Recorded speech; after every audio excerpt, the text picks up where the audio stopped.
Welcome to first BSc semester 1 students to my physics lecture 65 on YouTube. My name is Naiman VVSN Murthy, lecturer in physics, SKBR College Amlapuram. Last క్లాస్లో మనం inertial and non inertial frames గురించి చదువుకున్నాం. అలాగే Galilean transformations study చేసాం. Today's topic is Michelson-Morley experiment and its negative result for first BSc semester 1 students studying under Adikavi Nannaya University, Rajamahendravaram. ఇది first BSc వాళ్ళకి class number 16. So మనం physics 1 mechanics waves and oscillations study చేస్తున్నాం. యాంత్రిక శాస్త్రము, తరంగాలు మరియు కంపనాలు. ఇందులో unit 3 relativistic mechanics, సాపేక్ష యాంత్రిక శాస్త్రము. సో మైకెల్సన్ మోర్లే ఎక్స్పెరిమెంట్ చదువుకోవాలి. మైకెల్సన్ మోర్లే ప్రయోగం అని పిలుస్తాం. హైగెన్స్ వేవ్ థియరీ చెప్పేటప్పుడు సౌండ్ వేవ్స్ వ్యాక్యూమ్ నుంచి రావటం లేదు, లైట్ వేవ్స్ ఎందుకు వస్తున్నాయి అని అడిగితే అక్కడ ఏథర్ అనే మీడియం ఉంటుంది అని చెప్పి ఇన్విజిబుల్ మీడియం ఒకటి ఇంట్రడ్యూస్ చేశారు. ఆ ఏథర్ అనే మీడియం ఎగ్జిస్ట్ అవుతుందా లేదా అని టెస్ట్ చేయడానికి ఈ ఎక్స్పెరిమెంట్ యూజ్ చేస్తాం, మైకెల్సన్ మోర్లే ఎక్స్పెరిమెంట్. సో ఇక్కడ ఒక సోర్స్ ఆఫ్ లైట్ ఉంటుంది, సోడియం ల్యాంప్, కాంతి జనకం అని పిలుస్తాం. కాన్వెక్స్ లెన్స్ మీద పడి ప్యారలల్ బీమ్ ఆఫ్ లైట్ వస్తుంది. ఇది ఒక పార్షియల్లీ సిల్వర్డ్ గ్లాస్ ప్లేట్ మీద 45 degrees యాంగిల్తో ఇన్సిడెంట్ అవుతుంది. కొంత పార్ట్ రిఫ్లెక్ట్ అవుతుంది లైటు, M1 అనే మిర్రర్ వరకు వెళ్ళి వెనక్కి వస్తుంది. కొంత పార్ట్ ట్రాన్స్మిట్ అయ్యి ఒక కాంపెన్సేటింగ్ గ్లాస్ ప్లేట్ అంటాం, జీలోంచి ట్రావెల్ చేసి M2 అనే మిర్రర్ వరకు వెళ్ళి మళ్ళీ వెనక్కి తిరిగి వస్తుంది. ఈ రెండు రేసు కూడా సూపర్ ఇంపోజ్ అయ్యి మనకి టెలిస్కోప్లో ఇంటర్ఫిరెన్స్ ప్యాటర్న్ ప్రొడ్యూస్ అవుతుంది. వ్యతికరణ వ్యూహం అని పిలుస్తాం. ఫ్రింజెస్ కింద ఫామ్ అవుతాయి, పట్టీలు ఏర్పడతాయి. మన ఆపరేటర్స్ అంతా ఎర్త్తో పాటు v వెలాసిటీతో మూవ్ అవుతున్నట్టుగా తీసుకుంటాం. ఏథర్ అనే మీడియం దీనికి ఆపోజిట్ డైరెక్షన్లో -v వెలాసిటీతో మూవ్ అవుతున్నట్టుగా ఎస్యూమ్ చేసుకుంటాం. ఏకి M1కి మధ్యలో అలాగే ఏకి M2కు మధ్యలో డిస్టెన్స్ని స్మాల్ డీతో రిప్రజెంట్ చేస్తాం. M1 అనే మిర్రర్కి M2 అనే మిర్రర్కి బ్యాక్ సైడు లెవెలింగ్ స్క్రూస్ అని ఉంటాయి. అవి అడ్జస్ట్ చేసుకుని రెండు కూడా ఎగ్జాక్ట్గా పెర్పెండిక్యులర్గా ఉండేలా అరేంజ్మెంట్ పెట్టుకోవాలి. సో ఇది ఆపరేటర్స్ అరేంజ్మెంట్. ఏ M1 డిస్టెన్సు, M2 ఏ డిస్టెన్సు డీతో రిప్రజెంట్ చేసాం. AM2 అనే పాత్లో స్పీడ్ ఆఫ్ లైట్ ఎంత అని అడిగితే కాంతి వేగం C - v అవుతుంది. Light velocity C, -v velocity ether, so C+v వస్తుంది. M2A పాత్లో అంటే వెనక్కి తిరిగి వస్తూ స్పీడ్ ఆఫ్ లైట్ ఎంత అని అడిగితే C + v అవుతుంది, C - v. ఈ రెండింటిని కూడా రిలేటివ్ వెలాసిటీస్ అంటాం. సో AMT పాత్లో టైం టేకెన్ ఎంత అని అడిగితే డిస్టెన్స్ బై వెలాసిటీ రాయాలి, దూరము బై వేగం d/c+v. M2A పాత్లో టైం టేకెన్ ఎంత అని అడిగితే కాలం ఎంత ఉంటుంది అని అడిగితే d/c - v అవుతుంది. ఈ రెండు యాడ్ చేస్తే AM2A అనే పాత్లో లైట్ ట్రావెల్ చేయడానికి పట్టిన టైం వస్తుంది, T1తో రిప్రజెంట్ చేస్తాం, d/c+v + d/c-v. సో ఇది ఎల్సిఎం కట్టి సింప్లిఫై చేస్తాం. T1 = C+v × C-v డినామినేటర్లో ఉంటుంది.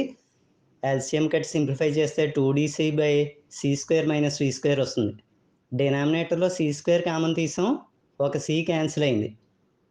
నెక్స్ట్ స్టెప్లో 1 - v²/c²ని పైకి తీసుకొస్తే హోల్ పవర్ -1 వస్తుంది. ఎక్స్పాన్షన్ చేసేటప్పుడు హయ్యర్ ఆర్డర్ టర్మ్స్ నెగ్లెక్ట్ చేసేస్తే 2d/c × 1 + v²/c² మిగులుతుంది. సో ఫైనల్గా మనకి time taken T1 = 2d/c × 1 + v²/c² వచ్చింది. ఇదే ప్రొసీజర్లో పైకి వెళ్ళి కిందకి రావడానికి పట్టిన టైం కట్టాలి, AM1A పాత్.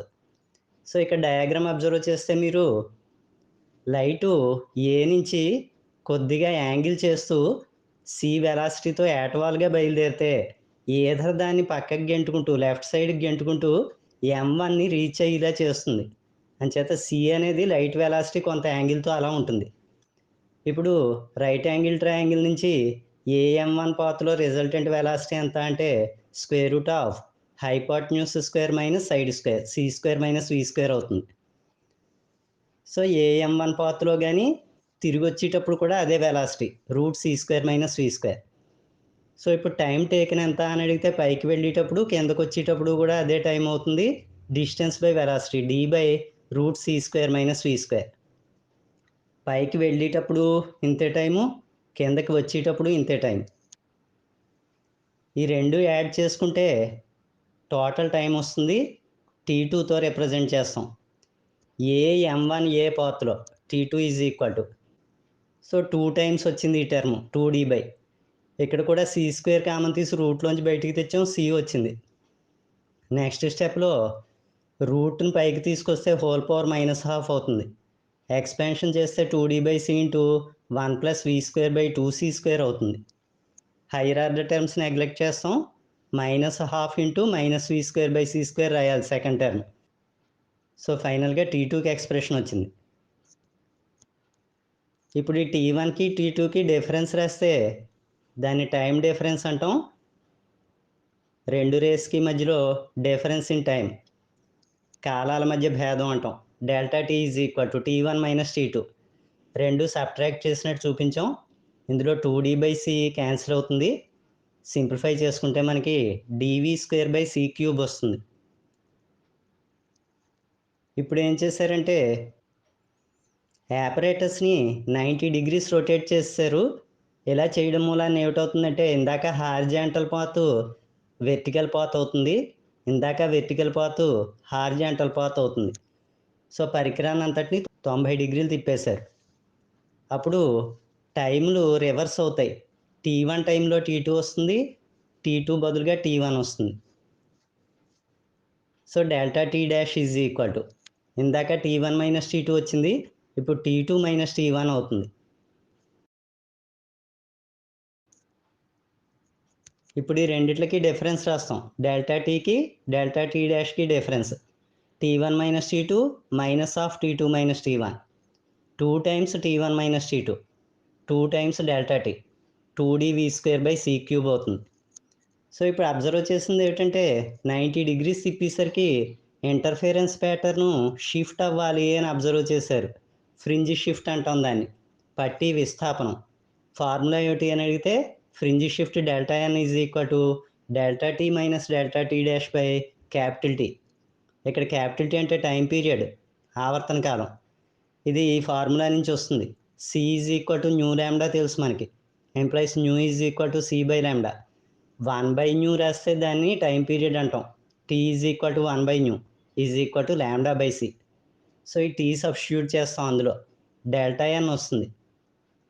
సో సింప్లిఫై చేసుకుంటే మనకి 2dV² బై λc² వచ్చింది. సో ఫైనల్గా fringe shift ∆N is equal to 2D by λ into అని రాస్తున్నాం. V² బై C² రాయాలి, దాన్ని V by C whole square అని రాసుకున్నాం. ఇది ఫ్రింజ్ షిఫ్ట్కి ఎక్స్ప్రెషన్. ఎక్స్పెరిమెంట్లో వీళ్ళకి వాల్యూస్ అన్నీ తెలుసు. D వాల్యూ 10 మీటర్ పెట్టుకున్నారు. వేవ్ లెంగ్త్ λ 5000 ఇంటూ 10⁻⁸ సెంటీమీటర్ అంటే 5000 యాంగ్స్ట్రామ్ అంటాం దాన్ని. Velocity of light C is equal to 3 into 10⁸ metre per second అని తెలుసు మనకి. ఇక్కడ V అంటే velocity of self rotation of earth, భూమి ఆత్మ ప్రదక్షిణం చేస్తున్నటువంటి వేగం అని పిలుస్తాం. ఇది 3 ఇంటూ 10⁴ మీటర్ పర్ సెకండ్ ఉంటుంది. సో ఈ 4 వాల్యూస్ తీసుకెళ్ళి ఇందాక ఫార్ములాలో సబ్స్టిట్యూట్ చేస్తే 0.4 వచ్చింది. ∆N is equal to 0.4 of fringe అంటాం. సో ఫ్రింజ్లో ఇంత వంతు అది షిఫ్ట్ అవ్వాలి అని వచ్చింది. కానీ వాళ్ళ ఆపరేటర్స్ ఒక ఫ్రింజ్లో 100th పార్ట్ షిఫ్ట్ అయినా మెజర్ చేసేందుకు యాక్యురసీ కలిగి ఉంది అని చెప్పారు. సెన్సిటివిటీ అంటాం దాన్ని. సో 0.01 ఆఫ్ ది ఫ్రింజ్ కూడా మెజర్ చేయగలదు. వాళ్ళకి ఏమిటైందంటే ఎక్స్పెరిమెంట్ చేస్తే షిఫ్ట్ ఏం కనిపించలేదు, ఆ పట్టీలు విస్థాపనం ఏమీ కనిపించలేదు. దాని నుంచి వాళ్ళు అబ్జర్వ్ చేసింది ఏమిటంటే ఫ్రింజ్ షిఫ్ట్ ఏం రాలేదు అని అబ్జర్వ్ చేశారు. ఎందుకు రాలేదు అని చెప్పి వెనక్కి వెళ్తే ఏథర్ ఉంది అని తీసుకోవడం మూలాన ఇది ప్రాబ్లం వచ్చింది. ఏథర్ లేకపోతే ఈ ప్రాబ్లం రాదు అని చెప్పి అక్కడ conclusion there is no ether at all అని చెప్పారు. ఏథర్ అనే యానకం లేదు అని. ఈ రిజల్ట్‌ని negative result of the experiment అంటాం. ప్రయోగంలో రుణ ఫలితం అని చెప్తాం. సో ఇదంతా కూడా డీటెయిల్డ్‌గా Michelson మోర్లే experiment. We will meet again in the next class with another interesting topic. Thank you all. అందరూ కూడా మరిన్ని మంచి మంచి లెక్చర్స్ గురించి ఈ ఛానల్‌ను లైక్ చేసి, షేర్ చేసి, సబ్స్క్రైబ్ చేయండి.